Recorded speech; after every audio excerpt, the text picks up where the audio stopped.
Hi everyone, I am Ajahn Wannapana Burana, or you can call me Ajahn Mary.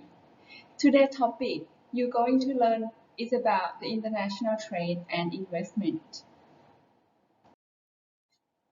Well, in this chapter, you are going to learn about the international trade and the world economy, also the major theories of international trade, which consist of the classical country-based theories and the modern firm-based theories. Moreover, you will learn about the different forms of the international investments and also how supply, demand, and the political factors influence foreign direct investment. Let me begin with the definitions of trade and the international trade. Trade is the voluntary exchange of goods, services, and assets or money between one person, organizations, and another. Because trade is voluntary, so both parties to the transactions must believe that they will gain from the exchange or something else. So they would not complete it if they don't get benefit of it. The international trade is the trade between residents of two countries. So the resident may be individuals, firms, not-for-profit organizations, or other form of associations. So why the international trade occur?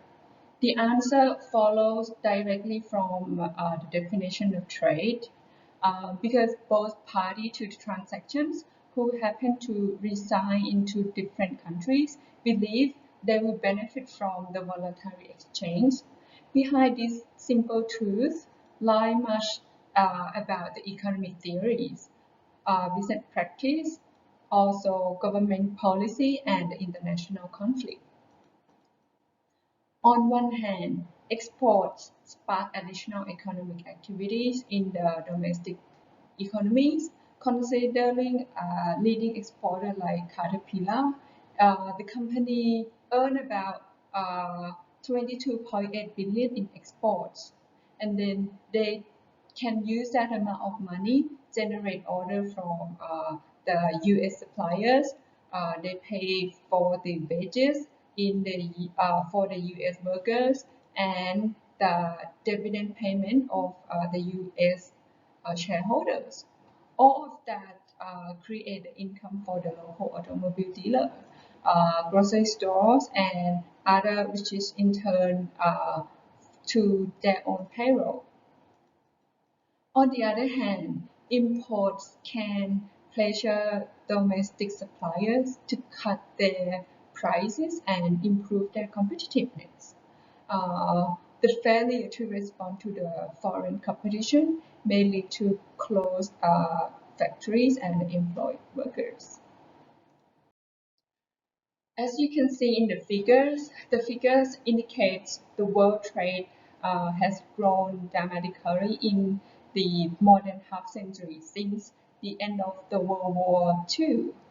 The total international merchandise trade in 2012 was 18.4 trillion, or approximately of 26% of the world gross domestic product.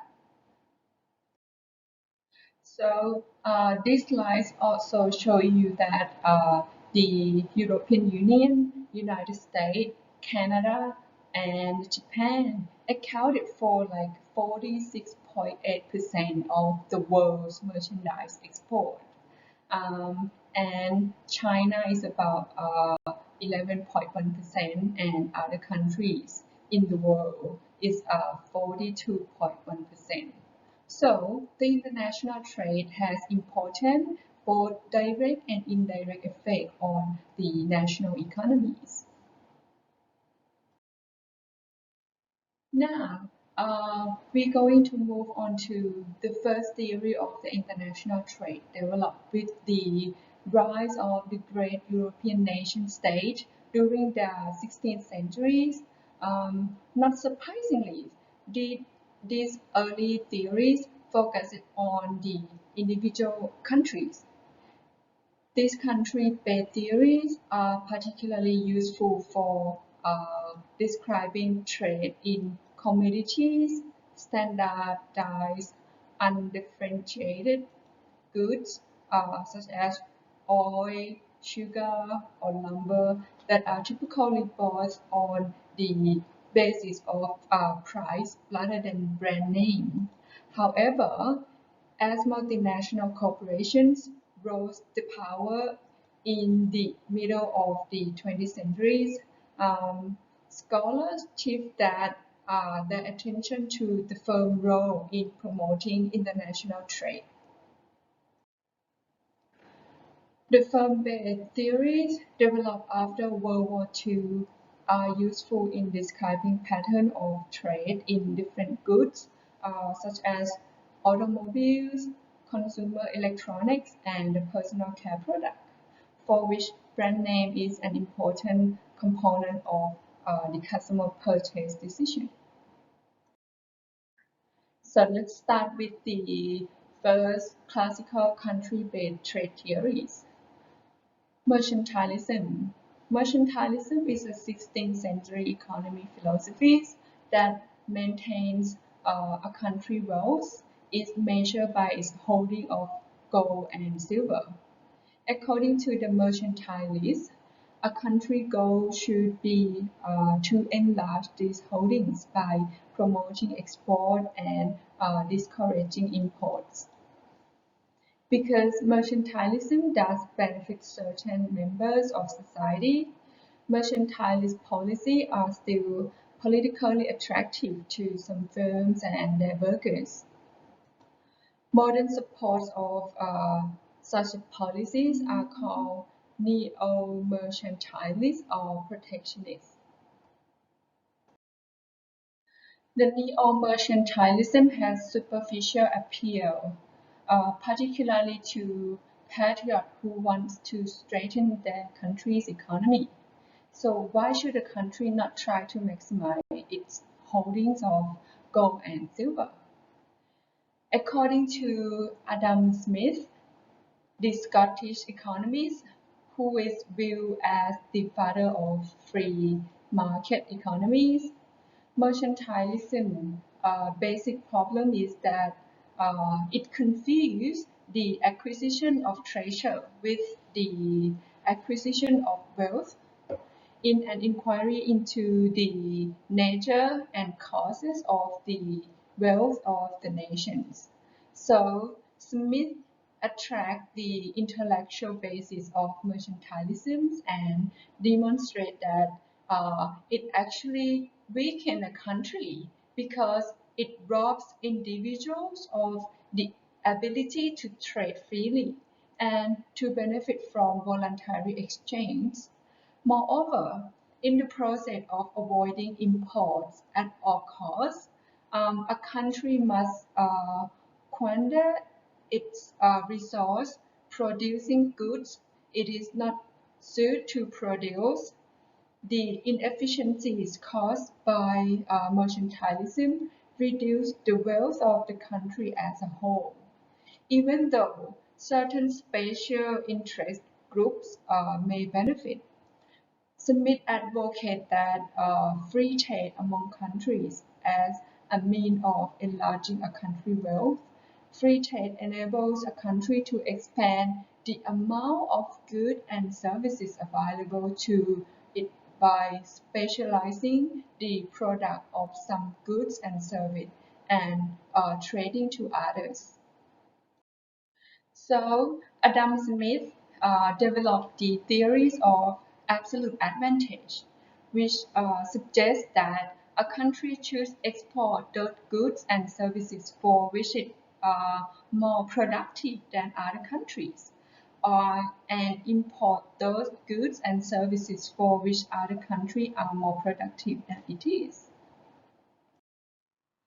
Now, I would like to give you some example of the absolute advantage. Assume that there are only two countries in the world, France and Japan, and only two goods, which is wine and clock radios, and also only one factor of the production, which is labor. So the table shows the output of two goods per hour of labor of the two countries. In France, 1 hour of labor can produce either 2 bottles of wine or 3 clock radios. In Japan, 1 hour of labor can produce either 1 bottle of wine or 5 clock radios. France has an absolute advantage in the production of wine. 1 hour of labor produced 2 bottles in France, but only one in Japan. And Japan has an absolute advantage in the production of the clock radios. Only 1 hour of labor produced 5 clock radio in Japan, but only 3 in France. So, if France and Japan are able to trade with each other, both will be better off. Suppose that France agree to exchange 2 bottles of wine for 4 clock radios.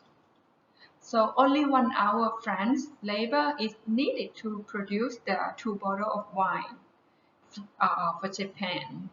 So in return, France will get 4 clock radios from Japan.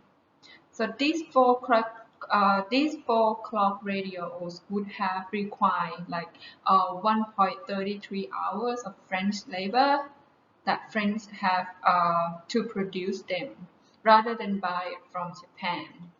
So by trading with Japan rather than producing the clock radios itself, France saved 0.33 hours of labor.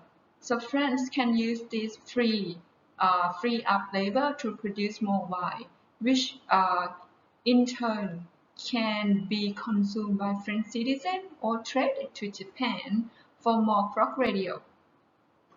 By allocating its scarce labor to produce goods for which is more productive than Japan, and then trading them to Japan, France can consume more goods than it could have done in the absence of trade.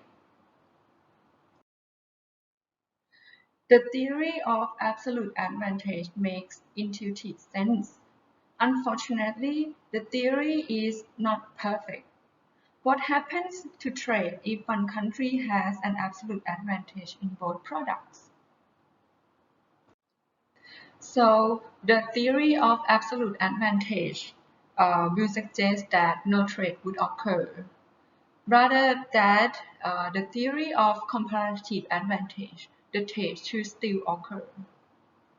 David Ricardo, an early 19th century British economist, solved this problem by developing the theory of comparative advantage.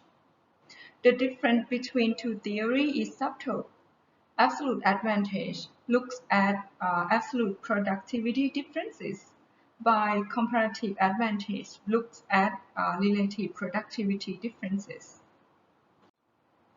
The distinctions occur because comparative advantage incorporates the concept of opportunity cost in determining which goods a country should produce. The opportunity cost of goods is the value of what is given up to get the good. In the theory of comparative advantage, David Ricardo suggests that a country should produce and export those goods and services for which is relative more productive than other countries are, and import those goods and services for which other countries are relatively more productive than it is. And actually, most of us apply the principles of comparative advantage and the opportunity cost without realizing it. Now, let's return to the example of table 6.1 and to contrast the absolute advantage with the comparative advantage. The theory of absolute advantage says that France should export wine to Japan and Japan should export clock radios to France. As table 6.1, France also has a comparative advantage in wine. With 1 hour of labor, it produced 2 times as much wine as Japan does, by only 0.6 times as many clock radios. Thus, France is relatively more productive in wine. Japan has a comparative advantage in clock radios. With 1 hour of labor, it produced 1.67 times as many clock radios as France does, by only 0.5 times as much wine. So, Japan is relatively more productive in clock radios. The theory of comparative advantage says that France should export wine to Japan and Japan should export clock radios to France. For the example in table 6.1, the theory of absolute advantage and the theory of comparative advantage both yield the same outcome. Now, let's change to the facts. Suppose that productivity stays the same in Japan but doubles in France as a result of new job training programs. In table 6.2 shows the new situation. France now can produce 4 bottles of wine or 6 clock radios per hour of labor. France now has an absolute advantage in both wine and clock radios. For each hour of labor, France can produce 3 more bottles of wine or 1 more clock radio than Japan can. According to the theory of absolute advantage, no trade should occur because France is more productive than Japan in producing both goods. The theory of the comparative advantage, on the other hand, indicates that trade should still occur. France is 4 times better than Japan in wine production, but only 1.2 times better in clock radios production. Alternatively, Japan is only 0.25 times as good as France in wine production, but 0.83 times as good in the clock radio production. So France is comparatively better than Japan in wine production, whereas Japan is comparatively better than France in clock radio production. So, by the theory of comparative advantage, France should export wine to Japan and Japan should export clock radio to France. If they do so, both will be better off. The lesson of the theory of comparative advantage is simple but powerful. You are better off specializing in what you do relatively best. Produce and export those goods and services you are relatively best able to produce and buy other goods and services from people who are relatively better at producing them than you are. Of course, the previous table 6.1 and table 6.2 are both simplistic and artificial. The world economy produces more than 2 goods and services and is made up of more than 2 countries. Barriers to trade may exist. Someone must pay to transport goods between markets. and inputs other than labor are necessary to produce goods. Even more important, the world economy uses money as a medium of exchange. So the table 6.3 introduced money into our discussion of trade. In the absence of trade, a bottle of wine in France costs €3, the equivalent of 375 yen. And clock radios cost €2, the equivalent of 250 yen. In Japan, a bottle of wine costs 1,000 yen, or approximately of €8, and the clock radio costs only 200 yen, or around 1.6 euro. In this case, trade will occur because of the self-interest of individual entrepreneurs or the opportunity to make a profit. In France and Japan, let's say buyers of Galeries Lafayette, a major Paris department store, observed that a clock radio costs €2 in France and the equivalent of only 1.6 euro in Japan. To keep this cost of goods low, these buyers will acquire clock radios in Japan, where they are cheap, and sell them in France, where they are expensive. Accordingly, clock radios will be exported by Japan and imported by France, just as the law of comparative advantage predicts. Similarly, wine distributors in Japan observed that a bottle of wine costs 1,000 yen in Japan, but the equivalent of only 375 yen in France. To keep their cost of goods as low as possible, buyers for Japanese wine distributors will buy wine in France, where it is cheap, and sell it in Japan, where it is expensive. Wine will be exported by France and imported by Japan, as predicted by the law of comparative advantage. Note that none of these business people needed to know anything about the theory of comparative advantage. They merely looked at the price differences in the two markets and made their business decision based on the desire to obtain supplies at the lowest possible cost. They are trying to benefit from the comparative advantage because prices set in the free market reflect the country's comparative advantage.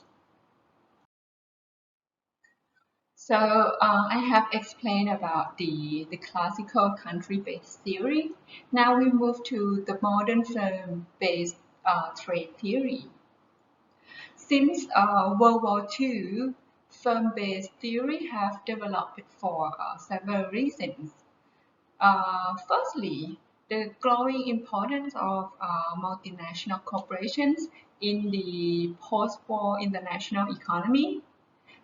Secondly, the inability of the country-based theories to explain and predict the existence and the growth of intra-industry trade. And thirdly, the failure of the Leontief and other researchers to empirical validate the country-based theories, and also unlike the country-based theories, firm-based theories incorporate factors such as quality, technology, brand names, and customer loyalty into the expectation of trade. Because firms are not the countries, they are the agent for the international trade. The newer theory explores the firm's role in promoting export and imports. The product life cycle theory from the field of marketing was modified by Raymond Vernon of the Harvard Business School.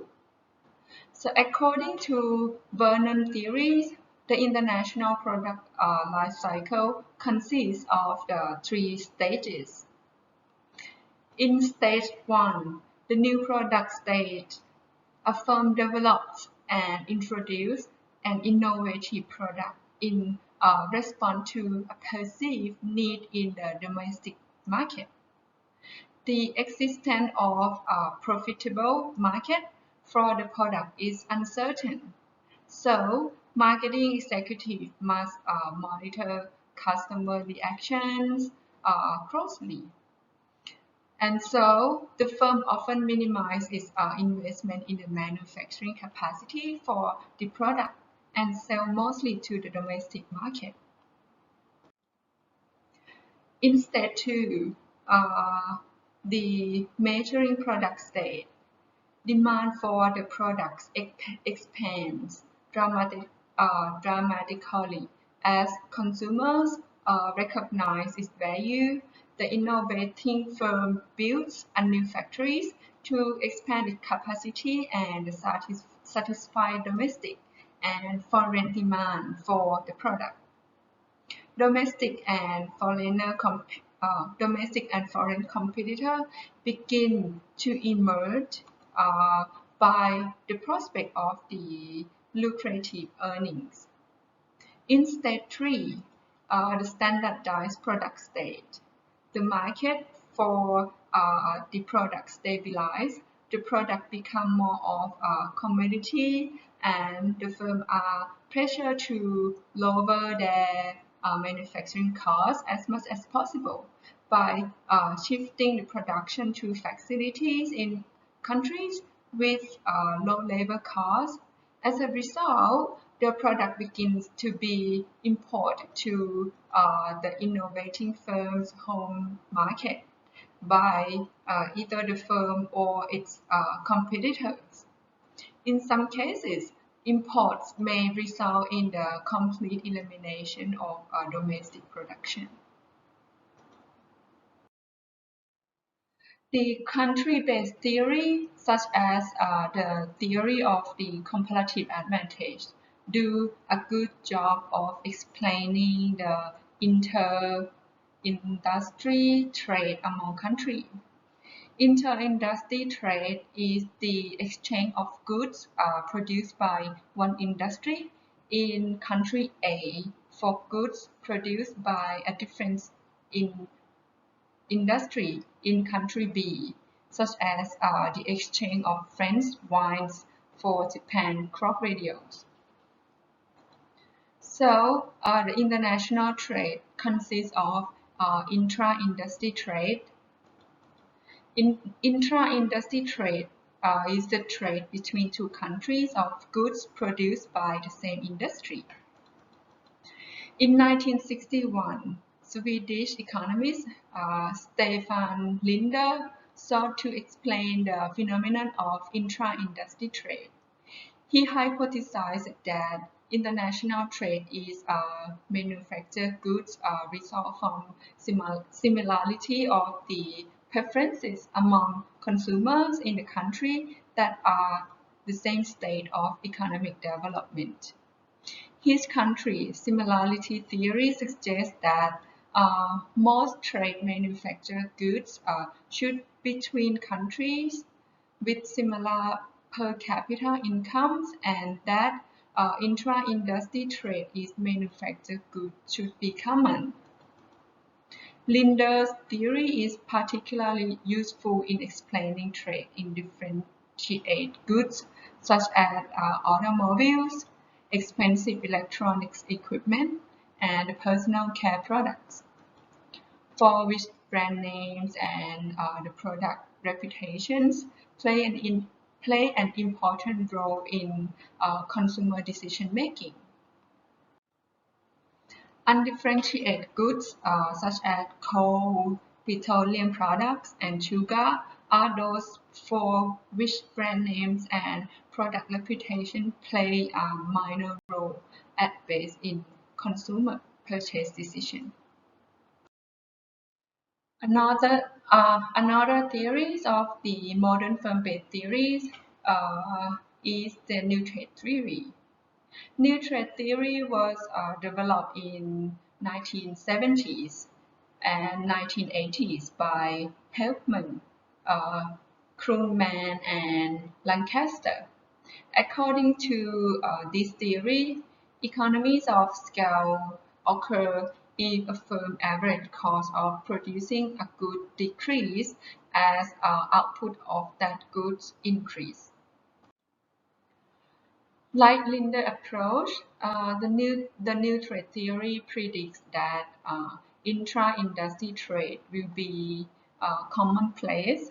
It also suggests the multinational corporation within the same industry, such as the Caterpillar and Komatsu, Unilever and Procter and Gamble, and also Airbus and Boeing will continually play cat and mouse game with one another on a global basis as they attempt to expand their sales to capture scale economies. Often they seek to harness some suitable competitive advantage they enjoy as a means of leveraging their own strength and neutralizing those of their rivals. Firms competing in the global marketplace have numerous ways of obtaining a suitable competitive advantage. The more popular ones are owning intellectual property rights, investing in research and development, achieving economies of scope, and exploiting the experience curve. Owning intellectual property rights, a firm that owns an intellectual property rights, they can be a trademark, brand name, patent, or copyrights, often gains the advantage over its competitor. For the company that investing in the research and development, R&D is a major component of the total cost of high technology products. Because of such a large entry cost, and other firms often hesitate to compete against established firms. According to the global strategic library theory, trade flows may be determined by which firms make their necessary R&D expenditures. So the firm that act first often gains a first mover advantage. Achieving economies of scope. Economy of scope occur when a firm's average costs decrease as the number of different products itself increase. These lower costs give the firm a comparative advantage over the global rivals. Exploiting the experience curve. For certain types of production costs decline as the firm gains more experience in manufacturing the products. Experience curve may be so significant that they govern global competition within an industry. The last modern firm-based theory is the Porter's theory of national competitive advantage. Michael Porter believes that the success in international trade comes from the interaction of four countries and firm-specific elements. Factor conditions. A country factor of production affect its ability to compete internationally. Porter goes beyond the basic factors, which is land, labor, and capital, to include the educational level of the workforce and the quality of the country infrastructure. Demand condition. The existence of the large, sophisticated consumer base often stimulates the development and distribution of innovative products as a firm struggle for the dominance of their domestic markets. In meeting their domestic customer needs, firms develop and fine-tune products that also can be marketed internationally. Related and the supporting industries, the emerge of an industry often stimulates the development of local suppliers eager to meet that industry business needs. The competition among input suppliers leads to lower prices, higher quality products, and the technological innovation in the input market. All of that reinforce the industry competitive advantage in the world market. And the last one, firm strategy, structure, and delivery. Firms overcome vigorous domestic competition by reducing costs, boosting product quality, rising productivities, and developing innovative products. Firms that have been tested in the way often develop the skill needed to succeed internationally.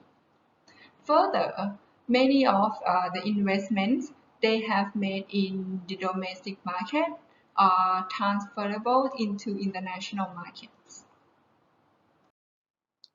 In summary, no single theories of the international trade explain all trade flows among countries.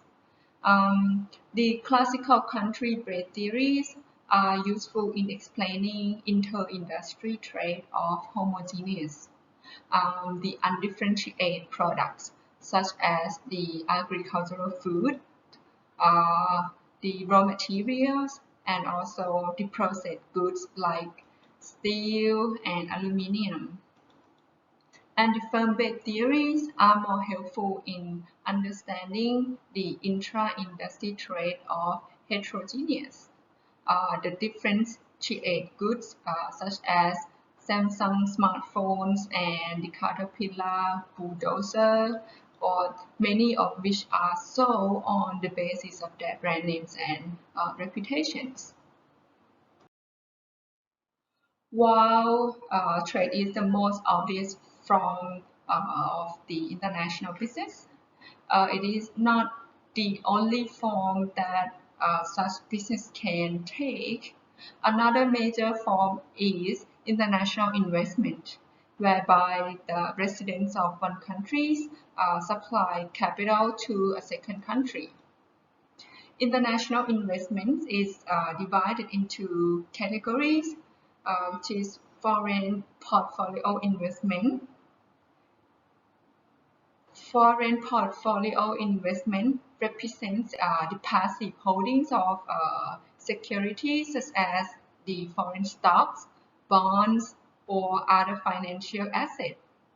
The modern finance theory suggests that the foreign portfolio investment will be motivated by attempts to seek an attractive rate of return while reducing the risk that can come from the geographically diversifying one investment portfolio. Another category is the foreign direct investments. Foreign direct investment is the acquisition of foreign assets for the purpose of controlling them. FDI may take many forms, including purchase of existing assets in a foreign country, new investment in property, plants, and the equipment, and the participation in a joint venture or with a local partner. The growth of FDI during the past 30 years has been phenomenal. As the figures indicates, in 1980, the total stock of FDI received by country worldwide was 689 billion. Worldwide FDI as 2011 topped it, which is 20.4 trillion. This stunning growth of FDI and its acceleration beginning in 1990s reflects the globalization of the world economies. As you might expect, most FDI comes from the developed countries. Surprisingly, most FDI also goes to developed countries. We can gain additional insight by looking at the stock of FDI in the United States, which total of 2.3 trillion at the end of 2010. The stock of FDI by U.S. residents in foreign countries total of 3.9 trillion at the end of 2010. Most of this FDI was in other developed countries. We can gain the international insights into the FDI by looking at the individual countries. Consider the stock of FDI in the United States, which total of 2.7 trillion at the end of 2012. The United Kingdom was the most important source of this FDI, the accounting of 488.8 billion or around 18% of the total. The country listed by name in table accounted for 78% of the total FDI in the United States. During the past decade, outward FDI has remained larger than inward FDIs for the United States, as you can see from the figure. But both categories have roughly double in size, although the inward and outward flow of FDI are not perfectly matched. The pattern is clear. Most FDI is made by the destination for the richest countries. Why does FDI occur? Two-way investments occur on an industry basis. This pattern cannot be explained by national or industry differences in rates of return. Therefore, we must search for another explanation for foreign direct investment. Powerful explanation for foreign direct investment focus on the role of the firm. The ownership advantage theory suggests that a firm owning a valuable asset that creates a competitive advantage domestically can use that advantage to penetrate foreign market through FDI. The asset could be, for example, a superior technology, a well-known brand name, or the economies of scale. The ownership advantage theory only partly explains why FDI occurs. It does not explain why a firm would choose to enter a foreign market via FDI rather than exploit its ownership advantage internationally through other means, such as exporting its products or licensing technology to foreign firms. Internalization theories address these questions. In doing so, it relies heavily on the concept of transaction costs. Transaction costs are the cost of entering into transaction, that is, those connected to negotiating, monitoring, and enforcing a contract. A firm must decide whether it is better to own and operate its own factories overseas or to contract with a foreign firm to do this through a franchising, licensing, or supply agreements. If transaction costs are high, internalization theory suggests that FDI is more likely to occur, so international production will be internalized within the firm. Conversely, internalization theory holds that when transaction costs are low, firms are more likely to contract with outsiders and internalize by licensing their brand names or franchising their business operations. The last international investment theory is Dunning-Eclectic theories. Dunning theories recognize that FDI reflects both international business activity and the business activity internal to the firm. According to the theory, FDI will occur when three conditions are satisfied, which is ownership advantage, location advantage, and internalization advantage. Ownership advantage. The firm must own some unique competitive advantage that overcome the disadvantage of competing with foreign firms on their home markets. For the location advantage, undertaking the business activity must be more profitable in the foreign location than undertaking it in domestic locations. Last one, for the internalization advantage, the firm must benefit from controlling the foreign business activity rather than from hiring an independent local company to provide the service. Given the complexity of the global economy and the diversity of opportunity that firms face in different countries, it is not surprising that several factors influence a firm's decision to undertake FDI. They can be classified as supply factors, demand factors, and political factors. For the supply factors that encourage FDI include the production cost. Firms often undertake FDI to lower the production cost. Foreign location may be attractive because of the lower land prices, tax rates, the commercial real estate rents, or because of the better viability and the lower cost of labor. For the logistics, if transportation costs are significant, a firm may choose to produce in the foreign market rather than export from domestic factories. International business also often make a host country investment to reduce the distribution costs. The availability of the natural resources. Firms may utilize FDI to access the national resources that are critical to their operations.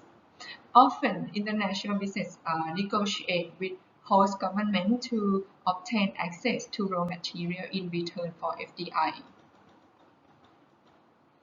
Access to the key technology is another motive for FDIs to gain access to technology.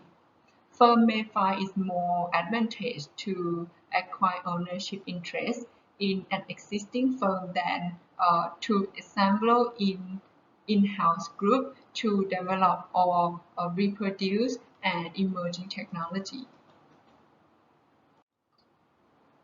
For the demand factors that encourage FDI, including the customer access, many types of international business require firms to have an physical presence in the market. For example, fast food restaurants and the retailers must provide the convenient access to their outlets for the competitive reasons. Marketing advantage. The physical presence of factories can enhance the visibility of foreign firm products in the host market. The foreign firm also gain from by local attitudes of host country consumer. Firm also may engage in FDI to improve the customer service. For the exploitation of the competitive advantage, FDI may be a firm-based means to explore a competitive advantage that is already enjoyed. An owner of the valuable trademarks, brand names, or technology may choose to operate in foreign countries rather than export to them. For the customer mobility, a firm FDI also may be motivated by its customers or clients. If one of the firm's existing customer builds foreign factories, the firm may decide to locate a new facility of its own nearby. So the firm could enhance its level of support for that customer. Equally important, establishing a new factory will reduce the possibility that a competitor in the host country will step in and steal the customer. For the political factors that encourage FDI, including the avoidance of trade barriers, firms often build foreign facilities to avoid trade barriers, such as high tariffs on import customer electronic goods, also the economic development incentives. Most democratic elected governments intend to promote the economic welfare of their citizens. So those governments offer incentive to firms to induce them to locate new facility and provide jobs in their locations. In conclusion, international trade is an important form of international business. The international trade affects our domestic economy both directly and indirectly. Also, imports can lower customer prices and pressure the domestic firm to become more efficient and productive. And exports can stimulate additional demand for products that generating income and employment gain for the people in the countries. Because of the importance of trade to business and the governments worldwide, scholars have offered several explanations for the trade theories that you have learned from this topic. So we come to the end for this topic, which is you have learned about the international trade and investment. I hope you enjoy learning from my video clip, and if you have any questions, feel free to ask about the international trade and investment with me. Also, after you learn from this video clip, I would like to give you some quiz that make sure after you learn it how much you understand.